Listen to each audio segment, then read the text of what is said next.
우리는 지금까지 계속해서 나는 어떤 예수님을 따르고 있는가 하는 그런 말씀들을 나누고 있죠.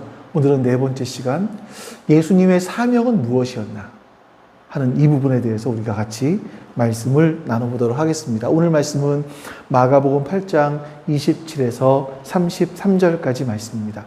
마가복음 8장 27에서 33절입니다. 예수께서 제자들과 함께 빌립보의 가이사랴에 있는 여러 마을로 길을 나서셨는데 도중에 제자들에게 물으셨다.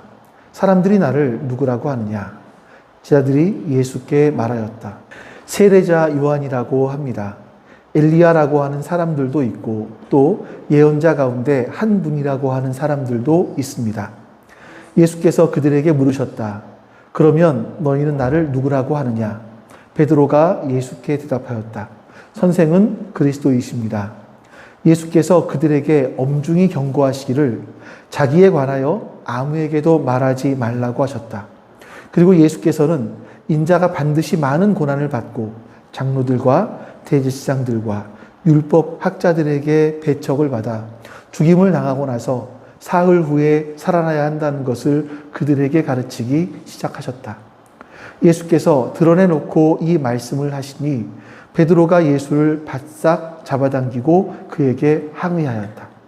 그러나 예수께서는 돌아서서 제자들을 보시고 베드로를 꾸짖어 말씀하셨다. 사탄아, 내 뒤로 물러가라. 너는 하나님의 일을 생각하지 않고 사람의 일만 생각하는구나. 아멘. 예수님께서 이 땅에 오셨을 때 사람들은 아주 다양한 기대들, 수많은 사람들이 각자 다른 기대를 품고 예수님께 나왔습니다. 병든 사람은요, 예수님께서 자신의 병을 고쳐주시기를 원하는 마음으로, 굶주린 사람들은 예수님께서 자신의 허기진 배를 채워주시기를 소망하면서, 또 로마의 압제에 신음하는 백성들은 우리를 해방시켜줄 강력한 지도자를 꿈꾸면서 예수님을 따랐습니다. 다들 자기 자신의 절박한 소망, 이런 것들을 가지고 어떻게 하면 예수님의 옷자락이라도 만져볼 수 있을까 애썼던 거죠. 그런데 여러분, 사람들이 예수님을 이렇게 따르고 예수님을 이렇게 환호했는데 그 환호, 이 환호를 사람들의 기대를 들으시는 그 예수님의 마음은 어땠을까요? 우리가 한번 그 부분들을 생각해 봐야 되지 않을까 하는 생각이 들어요. 저는 이 마가복음을 읽어보다 보면 마치 그 예수님께서 벽을 계속 두드리는 것 같은 그런 답답함이 있지 않았을까 하는 생각이 들기도 합니다. 왜 우리도 그런 경험이 있지 않습니까? 의도는 전혀 다른데 사람들이 나의 겉모습 또는 혹은 자신들의 생각대로 나를 규정하고 판단하는 모습들, 이렇게 자기 생각대로 우리를 판단하고 규정하고, 아마 이런 것들을 여러분들의 삶 가운데도 많이 경험해 보셨을 겁니다. 우리가 이런 예수님의 답답했던 마음 속으로 들어가서 그분께서 진정으로 이 땅에서 이루러 가셨던 일, 진짜 사명이 무엇인지 우리가 찾아봐야 되지 않을까. 네. 자, 예수님은요, 굉장히 답답함을 많이 느끼셨을 것 같아요. 그 답답함은 어디까지 있냐면 심지어 예수님을 3년 동안 따랐던 사람들, 그 예수님의 모습을 지켜보면서 예수님과 함께 동거동락을 했던 그 제자들마저도 예수님의 진짜 모습을 이해하지 못하죠. 그리고 예수님을 자기의 기대, 자기의 욕망을 그 예수님께 투영하는 거예요. 그러니 그런 모습을 볼 때마다 예수님이 얼마나 답답하셨을까 하는 생각이 듭니다. 자, 오늘 우리가 나누게 될 마가복음 8장 27절 33절 말씀은 그 오해의 진실과 정면으로 충돌하는, 어떻게 보면 마가복음의 분기점이 될 수 있는 이제 그런 아주 굉장히 중요한 말씀입니다. 이제 여러분과 제가 이 성경의 사건 속으로 한번 여행을 떠나보려고 해요. 예수님께서는 분명히 이 땅에 오신 이유가 있었고요. 흔들리지 않는 사명이 있었습니다. 그건 바로 인간 안에 있는 가장 깊은 곳에 있는 그 내면의 죄라고 하는 그 근원적인 문제, 이거를 해결하셔야 했기 때문이죠. 근데 사람들의 관심은요, 계속해서 예수님의 외적인 것들에만, 자신들의 외적인 문제들에만 온통 시선이 쏠려 있는 겁니다. 눈에 보이는 기적, 당장 내 배가 부른 것, 어떤 정치적인 해방, 이것에만 열광을 했던 겁니다. 안타까운 것은요, 제자들도 그 수준을 넘어서지 못했다라는 겁니다. 그래서 예수님은 자신의 진짜 사명, 인류를 향한 하나님의 거대한 계획을 이 사람들에게, 제자들에게 털어놓을 수 있는 기회가 오기를 기다리면서 계속 말씀을 가르치셨어요. 자, 근데 오늘 본문에 보시면 예수님은 두 가지의 문제를 내시는데, 한 가지는 객관적인 문제이고 두 번째는 주관식 문제입니다. 첫 번째 객관식 문제는 뭐냐면 사람들이 나를 누구라고 하느냐라는 것이고요. 두 번째 주관식 문제는요, 그러면 너희들은 나를 누구라고 생각하느냐라는 그런 질문이었었어요. 여러분, 이 질문을 던지시기 이전까지 예수님께서 1장부터 8장까지 너무나 많은 일들을 하셨습니다. 정말 숨가쁘게 지내오셨어요. 간단히 예수님이 하신 일들을 엮어보자면, 가버나움 회당에서 귀신을 내어 쫓으시고 베드로의 장모의 열병을 고쳐주시고 수많은 병자들을 고쳐주십니다. 나병 환자, 중풍병자, 손 마른 사람의 병을 회복시켜 주시고요. 씨 뿌리는 비유와 같은 이 비유를 통해서, 이런 말씀을 통해서 하나님 나라의 비밀을 가르치세요. 그리고 성난 풍랑을 잠잠케, 말씀 한마디로 잠잠케 하시죠. 그리고 군대 들린 그 사람을 그 귀신에게서 해방시켜 주시고, 죽었던 야이로의 딸을 살려주셨고, 12회를 혈루증으로 앓던 여인을 고쳐주셨습니다. 뿐만 아니라 그 다음에는요, 광야에서 오병이어 떡 5개와 물고기 2마리로 5,000명을, 장정만 5,000명을 먹이시고 바로 그 직후에 물을 건너가시죠. 풍랑을 물 위를 걸어서 제자들에게 찾아오셨습니다. 그리고 이방 여인이었던 수로보니게 여인의 믿음을 보시고 그의 딸을 고쳐주시는 일들, 귀 먹고 말 더듬는 사람의 입과 귀를 고쳐주시는 일들, 그 이후에 오늘 질문이 바로 직전에 예수님은 또 한 번 장정만 4,000명을 먹이시는 기적을 또 한 번 행하셨습니다. 자, 여러분, 지금 제자들이 예수님을 따라오는 그 과정 속에서 예수님은 수도 없이 많은 기적과 사람들을 고치시고, 또 랍빗 율법 학자들과 이 말씀을 가지고 이야기를 하시는데, 그 권위는 타의 추종을 불허했습니다. 사람들이 이 예수님을 바라보면서 어떤 마음을 품었을까요? 이분이야말로 우리가 기다리던 메시아다. 로마의 압제로부터, 우리의 지긋지긋한 가난으로부터 우리를 해방시켜줄 그 지도자가 아닐까? 라는 이런 기대를 품으면서 예수님을 따랐을 것 같아요. 그리고 시간이 흐르면서 이 기대감은 점점 확신으로 다가왔겠죠. 정말 기적들을 보니까. 마치 이건 어떤 것 같았었냐면, 모세가 광야에서 만나와 메추라기로 이스라엘 백성들을 먹였던 것과 같은 그런 기적이죠. 아니, 장정만 5,000명과 어린아이, 여자, 노인까지 합치면 10,000명이 훨씬 넘어요. 이런 사람들을 먹이신 거예요, 오병이어로. 당대 최고 종교 지도자들, 권위자들 앞에서 논쟁을 하시지만 전혀 밀리지 않는, 오히려 성경의 본질을 꿰뚫고 말씀하시는 가르침이 예수님께 있었습니다. 자연도 예수님께 복종했고요. 이분이야말로 하나님이 보내신 우리의 구원자, 메시아가 틀림없다. 제자들은 아마 그런 생각이 점점 더 굳어져 갔을 것 같아요. 바로 그런 즈음에 예수님께서 말씀하시는 겁니다. 얘들아, 사람들은 나를 누구라고 하느냐? 그리고 본문에서는 그러면 너희는 나를 누구라고 하느냐? 라고 물으시는 거예요. 베드로는요, 조금도 망설이지 않고 선생님은 그리스도이십니다 라고 얘기해요. 그리스도는 헬라어이고 메시아의 헬라어 번역이죠. 메시아. 이스라엘 백성들이 그토록 오래 기다려왔던 자신들을 구원해 줄 왕과 같은 존재. 로마의 압제로부터 우리나라를 가장 부강한 나라로 만들어질 다윗 시대의 영광을 재현시켜줄 그런 왕, 구원자. 그분이 당신이십니다 라고 고백하는 겁니다. 사실 여러분, 예수님의 나이 또래를 보면 제자들과 비슷한 또래예요. 그리고 직업은 목수였고요. 근데 같이 있고 그 말씀을 들어보고 그분이 행하시는 기적들, 행하시는 일들을 보니까 이분은 평범한 사람이 아닌 거예요. 구원자, 메시아의 가능성이 너무나 커 보이는 거예요.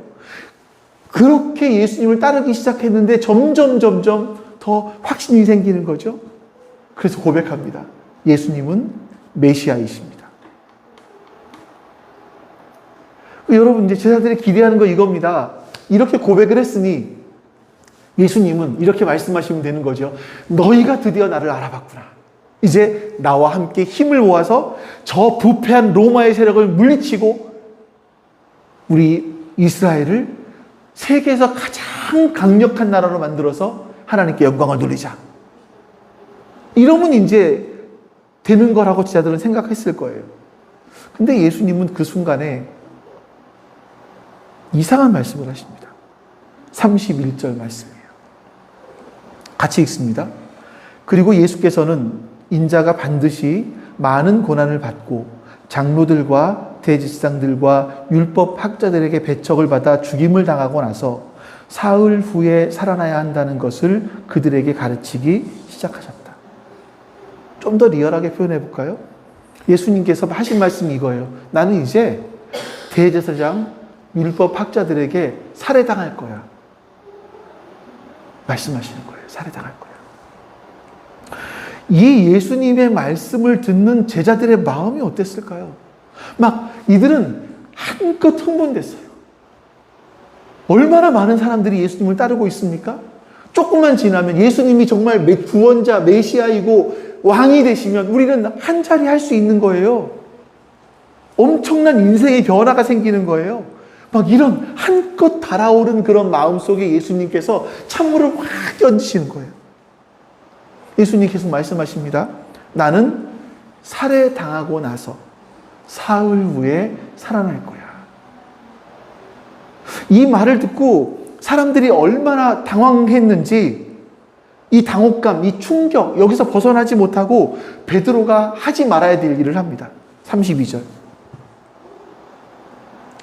같이 읽습니다. 예수께서 드러내놓고 이 말씀을 하시니 베드로가 예수를 바싹 잡아당기고 그에게 항의하였다. 예수님이 말씀하시니까 예수님을 확 잡아당기는 거예요. 예수님 지금 뭐 하는 거예요? 항의한 거예요. 주님, 절대로 그럴 수 없습니다. 이게 지금 이제 막 시작인데, 아니 그렇게 약한 말씀을 하시면 어떡합니까? 율법학자가 좀 강력하게 나온다 그래서 이렇게 약한 말씀하시면 어떡합니까? 더 힘차게 밀어붙여야죠. 베드로가 이렇게 얘기했다는 겁니다. 그때 예수님께서 베드로를 향해서 이렇게 말씀하시죠. 33절. 그러나 예수께서는 돌아서서 제자들을 보시고 베드로를 꾸짖어 말씀하셨다. 사탄아, 내 뒤로 물러가라. 너는 하나님의 일을 생각하지 않고 사람의 일만 하는구나. 여러분, 베드로의 이 반응은요, 사실 그들 모두의 마음을 대변하는 그런 이야기였었습니다. 그들이 기대했던 메시아는 강력한 힘, 능력, 이걸 가지고 그 로마의 군대를 몰아내고 이스라엘을 정치적이고 경제적으로 번영시켜줄 그런 메시아, 왕을 기대했습니다.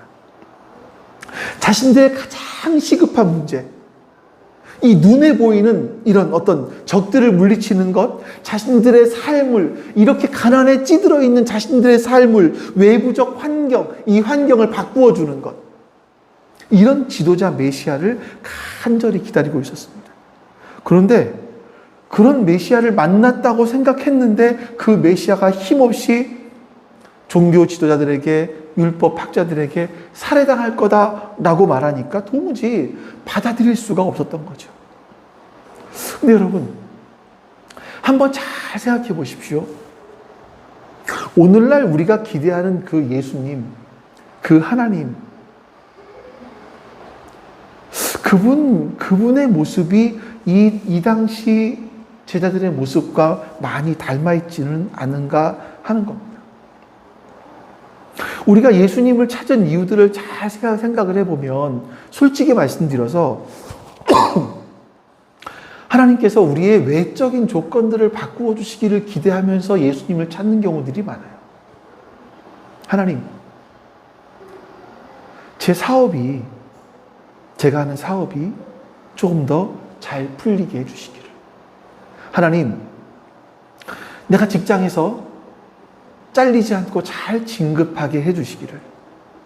우리 아이가 공부는 조금 적게 하더라도 남들보다 더 좋은 성적 얻어서 좋은 대학 갈 수 있기를. 저에게 하나님, 이 병이 낫게 해주시기를, 이 사람과 결혼할 수 있게 해주시기를. 그러면 나 정말 행복할 것 같은데요. 그러면 신앙생활 더 잘할 수 있지 않겠습니까? 그러니까 하나님께 우리가 요구하는 건 뭐냐면, 끊임없이 하나님께 우리의 외적인 요건들을 바꾸어 달라고 요구합니다. 마치 제자들이 로마에서부터 해방되면 모든 문제가 해결되고 우리가 행복할 수 있을 거라고.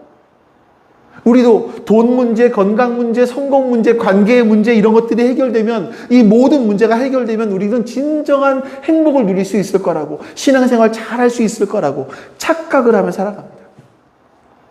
우리는요, 예수님을 나의 욕구, 나의 소망을 채워주는 어떤 능력의 해결사 정도로 생각을 하는 거 아닐까요? 그리고 그러다가 이제 이걸 위해서 간절히 기도했음에도 불구하고 하나님께서 내 요구를 들어주시지 않으시면 서운함이 생기죠. 마음속에. 기도해봐도 소용없는 것 같고요. 하나님, 기도해도 내 기도는 안 들어주시는 것 같고요. 저 집사 기도는 잘 들어주시는데 하나님, 내 기도는 안 들어주시는 것 같아요. 내가 이렇게까지 열심히 봉사를 하는데 하나님, 내 기도 안 들어주셔요. 왜 하나님 내 인생만 이렇게 꼬입니까? 이런 생각이 들죠. 여러분, 이런 원망이 생길 때 우리는 2000년 전의 지자들과 똑같은 혼돈 속에 있을 수 있는 겁니다. 그래서 때로 어떤 사람들은요, 이렇게 해요. 40일 동안 금식, 40일까지 아니더라도 며칠 동안 금식을 하면서 베드로가 멱살 붙잡은 것처럼, 예수님, 나 금식합니다. 내 기도 안 들어주세요. 나 금식하는 거예요. 나 처리할 거예요. 40일 동안 나 1000번째 할 거예요. 하면서 예수님의 역사를 자꾸 흔드는 거예요. 왜 안 들어주십니까? 하면서 말이죠.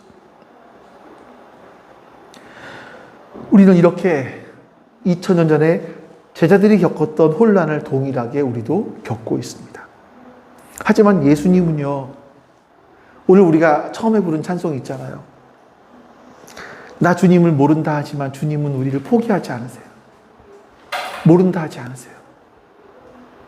예수님은 이렇게 계속, 이게 3년째 되었거든요. 이 오늘 마가복음 8장 정도까지 오면 예수님과 지자들이 3년 정도 동고동락했던 때예요. 근데도 몰라요. 예수님의 마음을 이해하지 못해요. 근데 예수님은 포기하지 않으십니다. 이때부터 마가복음 8장 31절부터 예수님은 그들에게 예수님의 죽으심과 부활하심에 대해서 가르치기 시작하셨어요. 단계적으로, 계속해서, 끊임없이, 반복해서. 그건 일회성 교육이 아닙니다. 가르치기 시작했는데 31절 한번 다시 보여줄래요? 네. 그들에게 가르치기 시작하셨어요. 무엇을요? 죽임을 당하시고 살아나신 것을. 이건 일회성이 아니라 계속해서 반복적으로 가르치시는 거예요. 언제까지? 알아먹을 때까지. 자, 9장에서, 마가복음 9장에서 예수님 변화산에서 내려오시는 길에 다시 한번 이런 말씀을 하십니다. 9장 31절 또 봅니다. 없어요? 혹시? 네, 제가 읽어드릴게요. 그것은 예수께서 제자들을 가리키시며 인자가 사람들의 손에 넘어가고 사람들이 그를 죽이고 그가 죽임을 당하고 나서 사흘 후에 살아날 것이라고 그들에게 말씀하고 계셨기 때문이다. 제자들은요, 예수님의 말씀을 마음에 새겼습니다. 뭘요? 죽임을 당하고서 사흘 후에 살아나셔야 되는 거죠. 근데 이게 뭐지? 왜 예수님은 이렇게 말씀하시는 거지? 그 의미를 깨닫지 못했습니다. 조금 뒤에 갈릴리를 지나가실 때 아예 사람들을 피해서 조용한 곳에 가서 제자들을 집중적으로 가리키세요. 인자가 사람들의 손에 넘겨질 것이고 사람들이 나를 죽일 것이고 나는 죽임을 당하고 나서 사흘 후에 살아날 거야 라고 했더니 제자들이 이렇게 반응합니다. 32절 9장 32절 있어요. 그 뒤에가 내가 8장으로 바꿨어. 한번 보여줄래? 네. 8장으로 봤는데 잘못 써놨어요. 아닌데? 네. 아닙니다. 그러나 제자들은 그 말씀을 깨닫지 못하였고 예수께 묻기조차 두려워하였다. 예수님이 내가 그들에게 넘겨지고 내가 고난을 받고 죽고 사흘 만에 부활할 거야 이 말씀을 반복하시지만 그들이 두려워하긴 했는데 깨닫지 못했어요. 예수님께 묻기조차 두려워했어요. 그들의 마음을 한번 상상해 보십시오. 아니 이렇게 강력한 힘을 가진 정치적인 메시아인데 그래서 우리는 그 예수님을 따르기 위해서 모든 걸 다 버려두고 예수님을 따랐는데 예수님은 그만한 능력이 충분한데 아니 차고 넘치는 분이신데 왜 자꾸 이런 말씀을 하시지? 왜 죽는다고 하시지? 이런 생각을 하시는 거죠. 그러면서 제자들은 예수님을 따랐습니다. 뭔가 다른 의미가 있겠지, 뭔가 반전이 있겠지 하면서 예수님을 따랐던 것 같아요.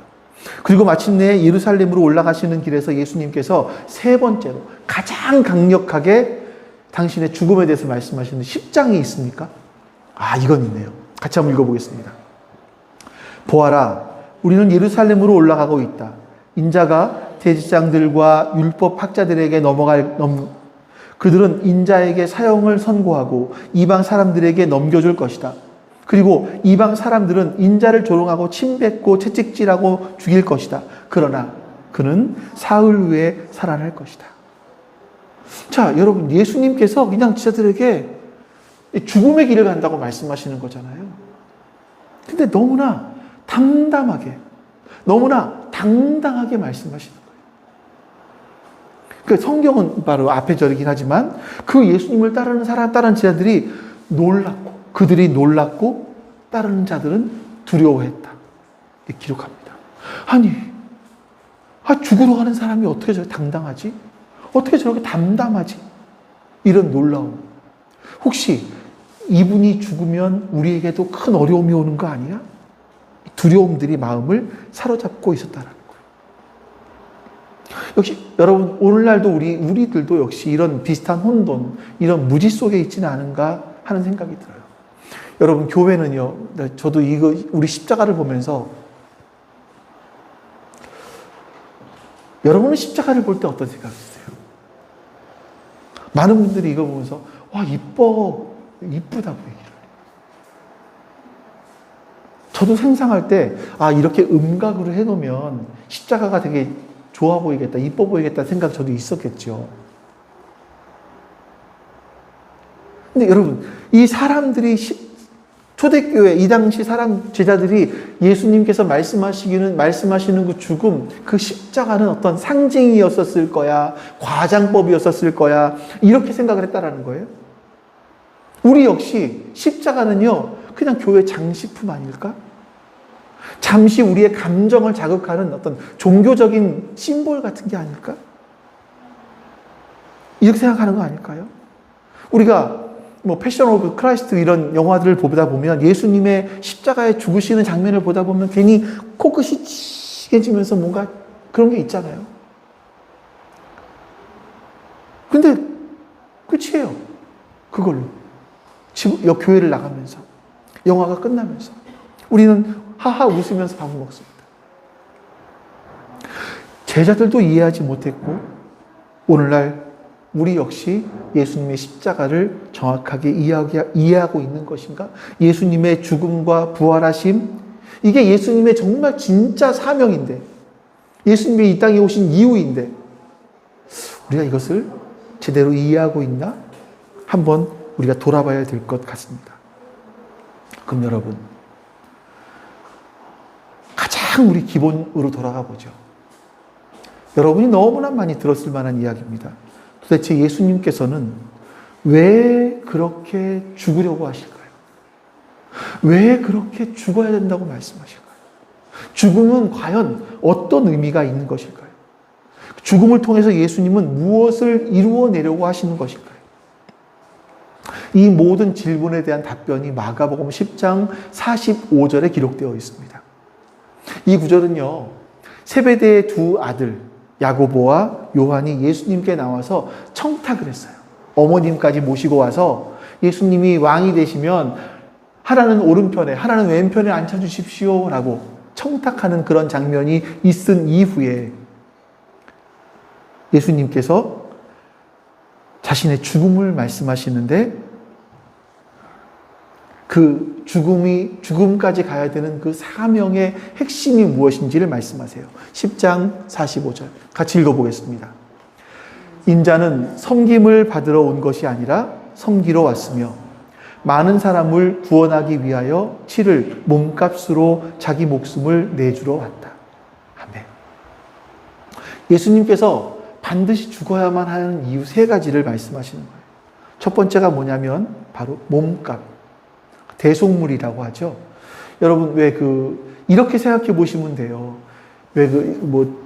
실제로 우리 주변에 그런 일들은 없었으니까 그렇지만, 영화나 이런 드라마 같은 데 보면, 아이들을 유괴해 가잖아요. 그 아이를 유괴해 가고 유괴범이 부모에게 몸값을 요구해요. 그 몸값을 지불하면 아이를 풀어주겠다는 거예요. 이게 몸값이 그 단어거든요. 그 단어.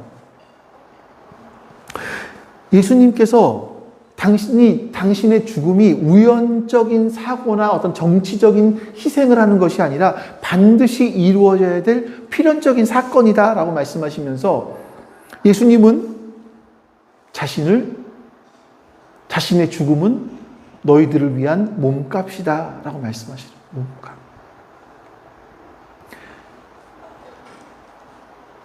제자들은요, 자신들이 지금 이렇게 힘들고 어려운 이유를 외부에서 찾았어요. 외부에서.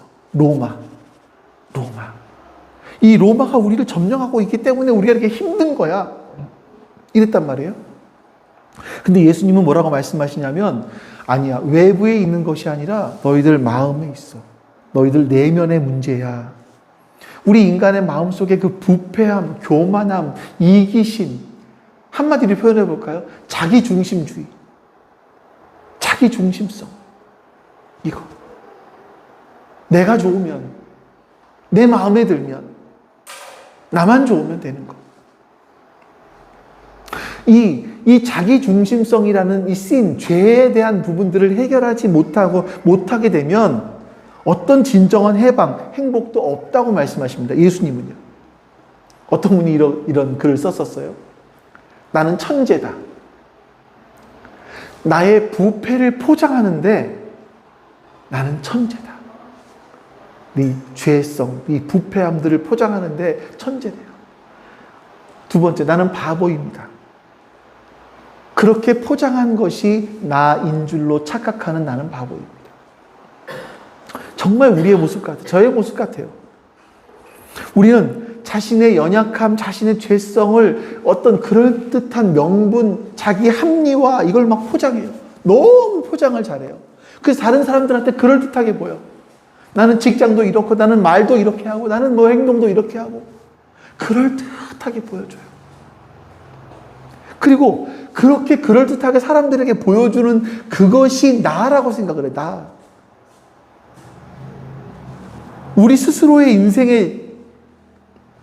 우리는 스스로 인생의 주인인 척하지만 실상은요, 다른 무언가에 팔려있는 노예와 같습니다. 어떤 노예일까요? 돈의 노예? 성공의 노예? 사람들에게 인정을 받아야 된다라는 그런 노예? 평판의 노예? 쾌락의 노예? 심지어 게으름의 노예? 평안함의 노예? 살아갑니다. 사실 여러분, 우리가 그런 것들을 내가 선택했다라고 믿지만 사실은요, 그것들이 우리를 통제하고 있어요. 그리고 여러분, 우리가 거기서 벗어날 힘이 없어요. 세상의 사람들에게 투잡, 주식, 코인, 이런 것들에 대해서 물어보면 당연히 해야 되는 거예요. 당연히. 특히나 뭐죠? 이렇게 그때 얘기 들어보니까 어디였었죠? 천안 지연이가 있는 데가 어디였죠? 아산이요. 아산 삼성. 거기 다니는 사람들은 자기의 자랑을 돈을 벌어서 상가 건물을 사서 아니면 아파트를 사서 세를 받는 거. 이것들을 자신들의 자랑으로 생각하는 그런 거죠. 그런 세상에서 왜 그렇게 살아야 돼? 라고 물으면 너 바보야? 이런 말밖에 더 하겠어요? 그러니까 성경에서 말씀하고 있는 원리와 다름에도 불구하고 사람들은 이해하지 못하죠. 그러니까 이건 내가 선택할 수 있는 것이 아니에요. 세상의 그 흐름에 내가 완전히 빠져있기 때문에 나오는 내 힘으로는 거기서 빠져나올 수가 없어요.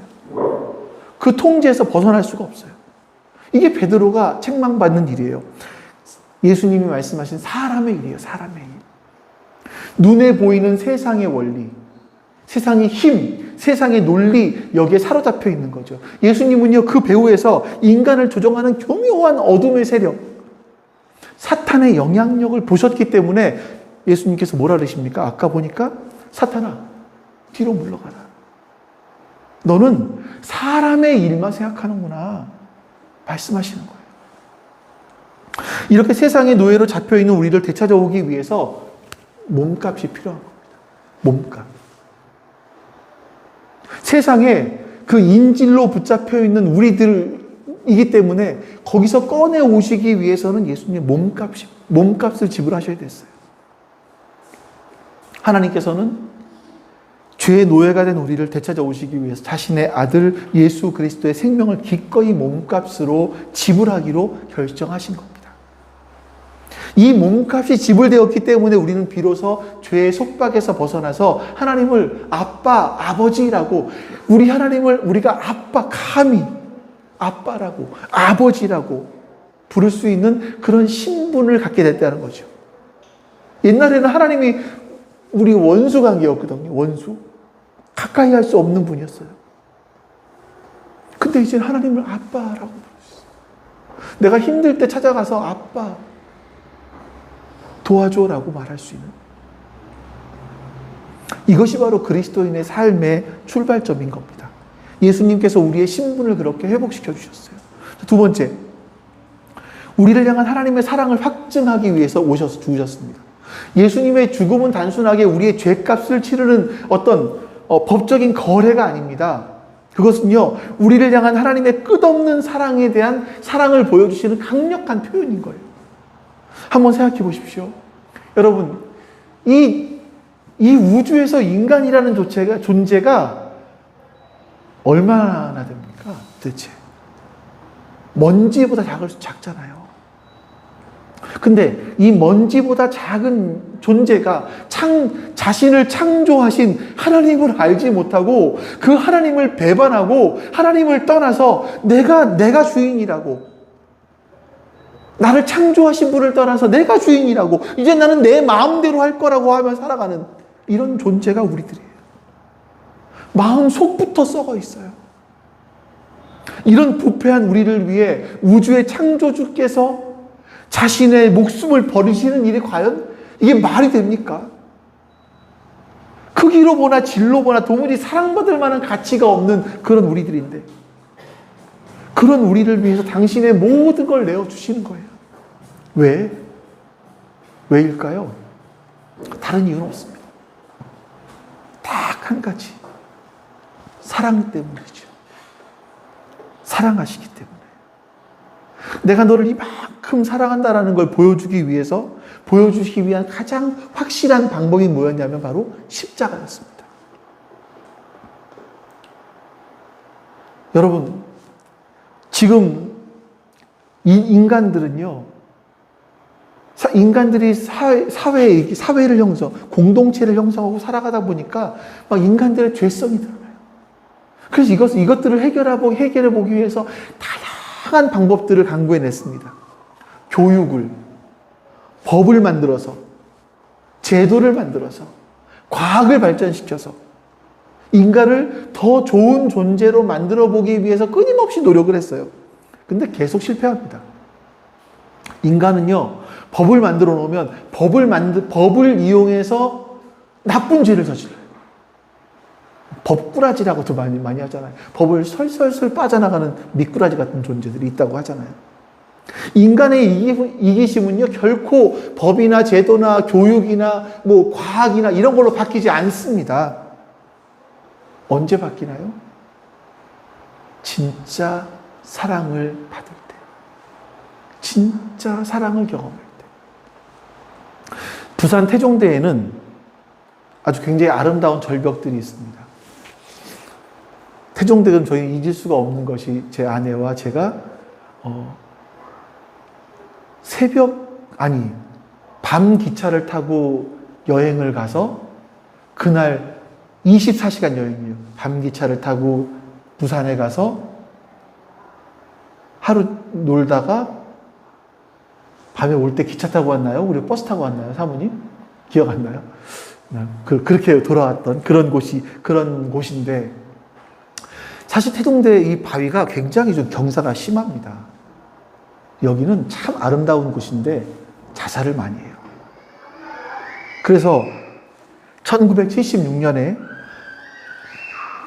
전뇌진이라는 분이 이런 걸 만들었어요.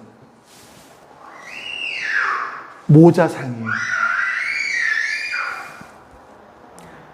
어머니가 자식을 이렇게 품에 안고 있는 이런 모자상, 이걸 세워놨는데 놀랍게도요, 이것을 세워놓은 이후로 자살률이 반으로 줄었어요. 사람들이 죽음을 결심하고 절벽 끝에 섰는데 이 모자상을 보면서 어머니를 기억하는 거죠. 어머니가 나를 사랑했던, 그 품에 안아줬던 그때를 기억하는 거죠. 그리고 발길을 돌렸던 겁니다. 여러분, 이렇게 차가운 돌로 만들어진 이 어머니의 형상도 죽으려던 사람의 마음을 되돌릴 수 있다면, 이 온 우주를 창조하신 우리 하나님께서 십자가라는 그 엄청난 사랑을 우리에게 보여주셨을 때, 우리가 그 사랑을 경험할 수만 있다면, 경험하기만 한다면, 그 사랑이 아주 요만큼만이라도 맛보기만 한다면 우리가 안 변할 수 있겠습니까? 안 변할 수 있겠어요? 여러분, 사람은요, 사랑을 경험할 때 변합니다. 하나님께서 바로 그 사랑의 힘으로 우리의 썩어져가는 마음을 고치기를 원하셨던 거죠. 마지막 세 번째, 우리에게 섬김의 삶이 무엇인지를 친히 보여주기 위해서 돌아가셨습니다. 아까 말씀 다시 한번 보여줄래요? 45절. 예수님께서 오신 것은 섬김을 받으러 온 것이 아니라 섬기러 왔다라고 말씀하세요. 진정한 사랑은요, 반드시 섬김이라고 하는 구체적인 행동으로 나타납니다. 말로만 하는 사랑은 공허한 사랑이죠. 근데 말을 하고 실제로 희생하며 실제로 섬김이 따랐을 때 진짜 사랑이 진짜 사랑입니다. 예수님께서는 이 땅에 왕으로 오셨지만 가장 낮은 자의 모습으로 사람들을 섬기셨습니다. 그리고 마침내 자신의 목숨을 몸값으로 내어주셨습니다. 최고의 섬김을 보여주신 거죠. 이게 바로 하나님 나라가 세워지는 그런 원리라고 가르쳐 주시는 겁니다. 하나님의 나라는요, 힘을 가지고 지배하고 그 위에 군림하는 것이 아닙니다. 희생하고 섬기는 것을 통해서 확장되어 나가죠. 우리가 하는 일이 과연 하나님 나라의 일인지 아니면 사람의 일인지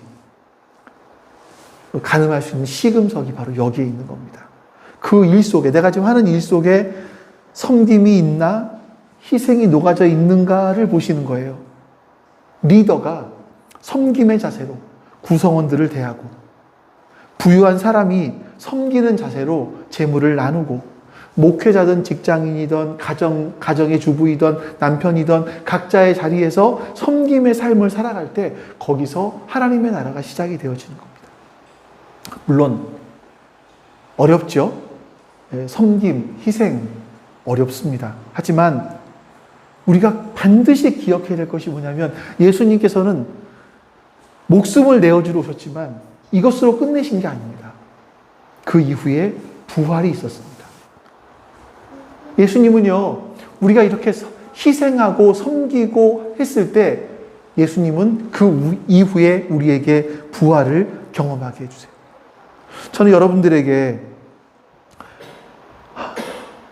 간혹 요즘에 보면 여러분들이 얼마나 치열하게 하루의 삶을 살아가시는지를 좀 생각을 하게 돼요. 요즘에 사람들은 일하는 게 쉽지 않습니다. 하루 종일. 아침에 7시, 6시에 출발을 해서 나가서 한 6시, 7시, 12시간 직장에서 일하는 시간만이 아니라 그렇게 일을 하고 들어와야 돼요. 또 내가 노력하지 않으면 도태돼요. 그러니 얼마나 힘듭니까? 그 치열한 경쟁 속에서 살아남기 위해서 얼마나 힘든 삶을 살아갑니까? 그런 여러분들에게 저는 사실은 이렇게 말하고 싶어요. 여러분, 편안하게 교회 나오십시오. 좀 늦으면 어떻고, 안 나오면 어떻습니까? 그냥 여러분이 일주일에 한 번 예배 나오면 돼요. 나오기 힘들어요? 온라인으로 하십시오. 편하게 헌금만 하세요. 이렇게 말하고 싶다고요. 여러분, 어려운 말씀만 하시는데 기도할게요. 하나님 기도 들어주실 겁니다. 이런 유혹을 느낄 때가 있습니다.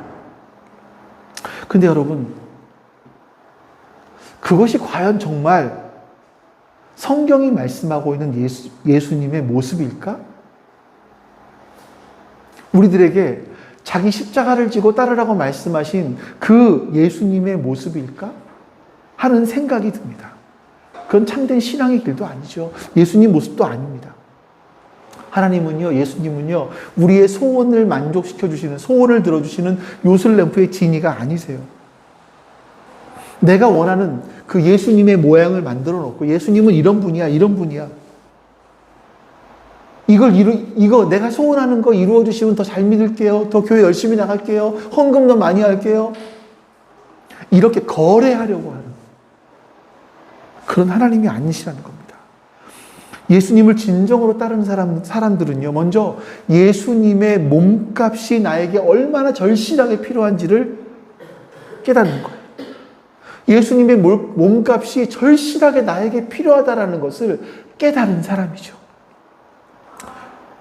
내 부패함을 알기 때문에 나를 의지하지 않고 하나님만 의지하겠습니다. 고백하는 사람. 그리고 예수님의 십자가 사랑에 감격해서 살아가는 사람들입니다.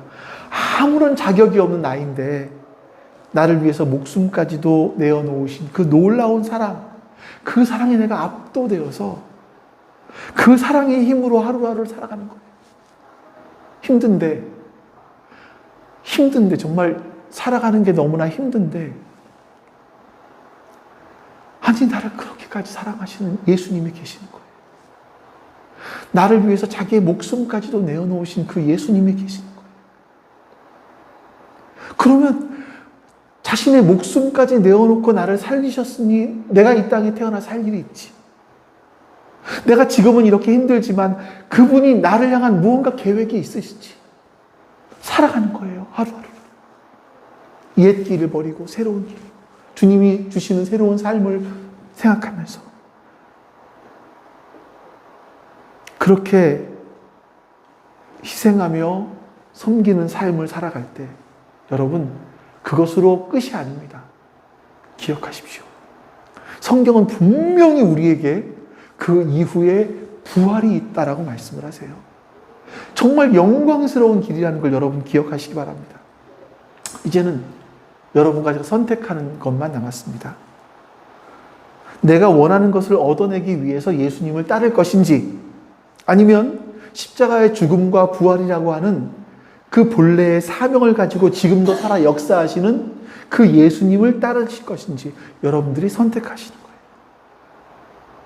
저는 여러분들과 제가 그 진짜 예수님을 따르기로 선택하기를 소망합니다. 그래서 예수님께서 우리에게 보여주신 그 길을 같이 걸어가고, 그 길의 끝에서 예수님께서 부활하신 것처럼 우리에게도 그 부활의 영광이, 그 영광을 경험하게 되는 그 역사들이 여러분과 저에게 있으실 수 있기를 주님의 이름으로 간절히 축원합니다. 하나님의 사랑은 항상 우리의 곁에, 나의 곁에 머무시는데 우리는 주님을 모른 척합니다. 세상이 전부인 것처럼, 세상의 돈과 명예와 권력이 다른 사람들과의 관계가 전부인 것처럼 우리들은 살아갑니다. 그러나 주님은 여전히 우리를 사랑하시고 끝까지 우리를 믿어주십니다. 내가 주님을 여전히 모른 채 하지만 말입니다. 주님, 우리가 이제 세상을 향했던 시선을 좀 주님께 돌려서 조금이라도 주님을 향해서 우리의 마음을 열어서 주님께서 우리를 얼마나 사랑하시는지 그 사랑을 좀 발견했으면 좋겠습니다. 그 사랑에 우리가 조금이라도 눈을 떴으면 좋겠습니다. 그리고 그 사랑에 우리의 마음을 열었으면 좋겠습니다. 주님,